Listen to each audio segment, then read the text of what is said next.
Shalom, Bro and Sis yang terkasih dalam nama Tuhan Yesus Kristus. Salam sehat dan salam sukacita. Bersama saya, Kathy, kita bertemu kembali dalam renungan harian pembawa sukacita. Hari ini, Jumat tanggal 9 bulan Desember tahun 2022. Renungan hari ini saya ambil dari Injil Matius bab 11 ayat 16 sampai 19 dalam perikop Yesus dan Yohanes Pembaptis.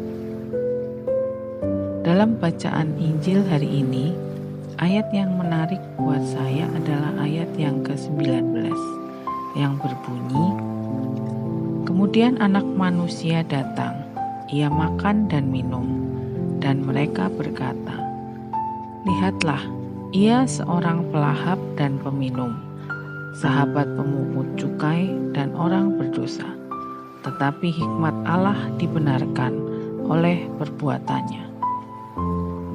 Karena itu, tema renungan hari ini saya beri judul Pertobatan dan Hikmat Allah. Bro and Sis yang terkasih, bacaan Injil Matius ini adalah kritik keras Yesus terhadap kita umat manusia. Yesus menganggap kita sebagai manusia yang tidak peka, bebal dan tidak peduli, bahkan mengolok-olok nabi serta putra Allah sendiri. Manusia tidak mendengarkan Yohanes Pembaptis dan putra Allah.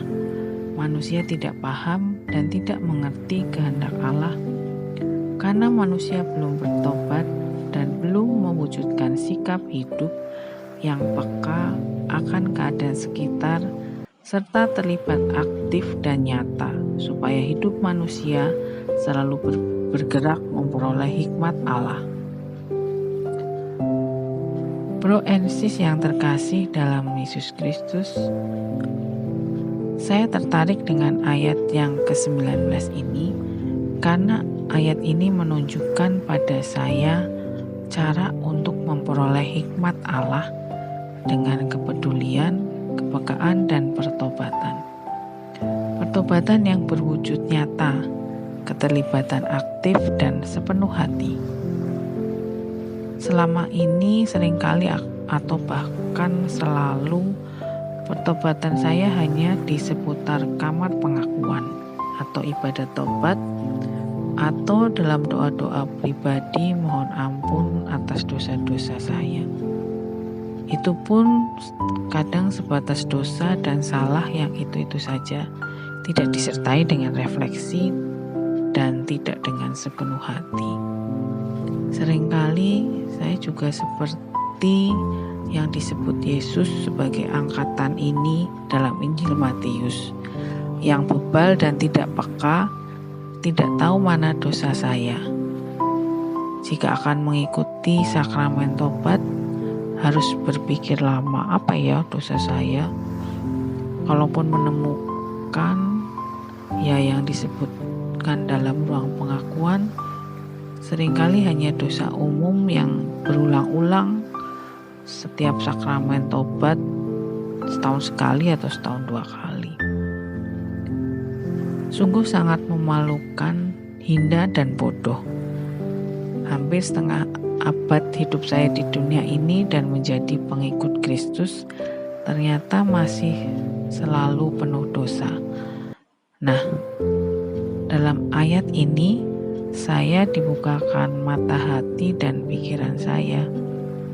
Saya menjadi lebih paham bahwa bertobat itu bukan wacana, bukan hanya yang ada di kamar pengakuan, bukan hanya doa mohon ampun, namun bertobat butuh wujud nyata. Harus disertai tindakan nyata yang oleh Yesus disebutkan sebagai sahabat pemungut cukai dan orang berdosa. Ya, wujud nyata pertobatan adalah kepekaan dan kepedulian kita terhadap situasi di sekitar kita, terutama kepada mereka yang tersisih, tertindas, dan terbelakang. Pertobatan harus disertai pula dengan tindakan dan perubahan akan tindakan yang lebih baik. Nah, dengan pertobatan yang seperti ini, Yesus menjanjikan hikmat Allah dalam hidup kita. Jadi bro and sis yang terkasih, di minggu Advent kedua ini, apakah pertobatan kita sudah berwujud?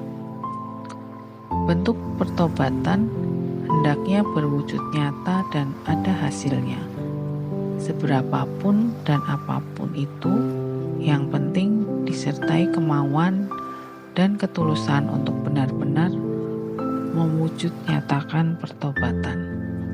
Tidak hanya berhenti pada wacana atau rencana, namun lebih peka pada situasi sekitar dan ikut serta secara nyata terlibat langsung dalam pertobatan, sehingga hidup bisa akan terus bergerak mengarah pada Tuhan dan selalu mendapatkan hikmat dari Allah. Bro and sis, mari kita tutup renungan ini dengan berdoa. Dalam nama Bapa dan Putra dan Roh Kudus. Amin. Allah Bapa yang Maha Kudus, bantu kami dengan rahmat-Mu agar kami semakin peka dan peduli terhadap situasi sekitar sebagai wujud pertobatan kami, khususnya dalam masa penantian akan kedatangan Putra-Mu kembali ke dunia ini. Terimalah doa dan harapan kami, hamba-Mu yang hina dan penuh dosa ini, sehingga kami memperoleh keselamatan serta hikmat-Mu senantiasa. Doa ini kami panjatkan dalam pengantaran Kristus Tuhan kami. Amin. Dalam nama Bapa dan Putra dan Roh Kudus. Amin. Salam sukacita.